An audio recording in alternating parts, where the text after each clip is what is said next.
Hi all. So మేమైతే early morning 3 o'clockకి లేసి ఇంట్లో పనులన్నీ చేసేసుకొని శివాలయంకి అయితే వెళ్తున్నాం, మా మమ్మీ వాళ్ళ ఇంటి దగ్గరలోను. కార్తీక మాసంలో 2వ సోమవారం అయితే త్రయోదశి వచ్చిందనమాట. ఆ రోజు మేము దీపాదానం అయితే చేయాలనుకున్నాము. సో అందుకే ఫాస్ట్గా లేసి ఇంట్లో పనులన్నీ చేసేసుకొని గుడికి అయితే వెళ్ళాము. సో గుడికి వెళ్ళిన తర్వాత మేము వెళ్ళినప్పుడైతే ఎవరు లేరు పబ్లిక్ అంతమంది. మేము 4:50కి టెంపుల్లో ఉన్నామన్నమాట.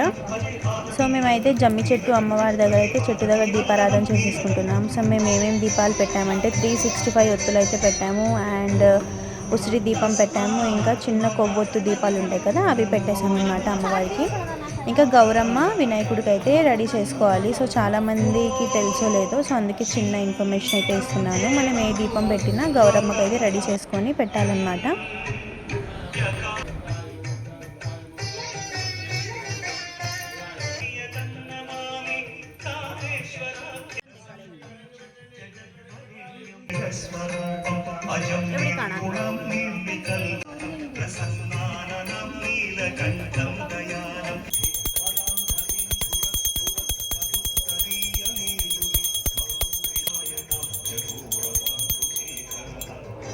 సో ఫైనల్లీ కార్తీక మాసంలో అయితే దీపం పెట్టేశాను అనమాట.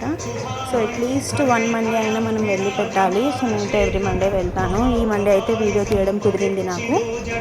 అండ్ లాస్ట్ ఇయర్ అయితే మా హస్బెండ్ నేను ఇద్దరం వెళ్ళి పెట్టాము దీపము. కానీ ఈ ఇయర్ మా హస్బెండ్ డ్యూటీలో ఉండడం వల్ల మా మమ్మీ వాళ్ళ ఇంటికి వచ్చి మా మమ్మీతో కలిసి అయితే పెడుతున్నాను.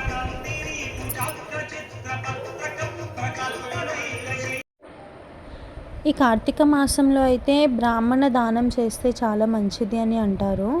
సో బ్రాహ్మణులకి ఒక పూట సరిపడా కూరగాయలు, బియ్యం, సో పప్పు ఉప్పులు అన్నీ ఇస్తే చాలా మంచిదన్నమాట. మనకు తోచినంత ఇవ్వచ్చు, అవి ఇవని ఏం లేదు. సో మేము ఏమేమి ఇచ్చామంటే బియ్యం, మినపప్పు, పెసరపప్పు, ఎర్రపప్పు, కందిపప్పు, చింతపండు, ఎండుమిర్చి, బెల్లం, పంచదార, ప్రమిదం, కొత్త ప్రమిదం కూడా ఇచ్చామన్నమాట. పాలు, పెరుగు, నెయ్యి, ఉసిరికాయ, ములకాయ, దొండకాయ, అట్టిపండు. సో ఏది ఇచ్చినా ఇవ్వకపోయినా ముందుగా తోటకూర మాత్రం ఇవ్వాలంట. సో మేమైతే స్వామివారికి బట్టలు కూడా పెట్టాము. ఇంకా పసుపు, కుంకుమ, గోధుమ పిండి మనకు తోచినంత అయితే ఇవ్వచ్చు, మాకు తోచినంత మేము ఇచ్చాము. ఇంకా దీంట్లో అయితే మెయిన్ మనం మనీ పెట్టాలి. 101 రూపీస్ అయితే మేము పెట్టాము. సో కార్తీక మాసం వ్లాగ్, సెకండ్ మండే వ్లాగ్ అయితే ఇదనమాట. ఇవన్నీ నేను ఎందుకు చెప్తున్నా అంటే నా వీడియో చూసే వాళ్ళకి కొంచెం యూస్ఫుల్ అయితే అవుతుంది కదా, అయినా హెల్ప్ఫుల్ అవుతుంది అని చెప్పి నేనైతే ఈ వీడియో తీస్తున్నాను అనమాట. సో వీడియో కనుక నచ్చినట్లయితే ఓం నమః శివాయ అని కామెంట్ చేయండి. బాయ్.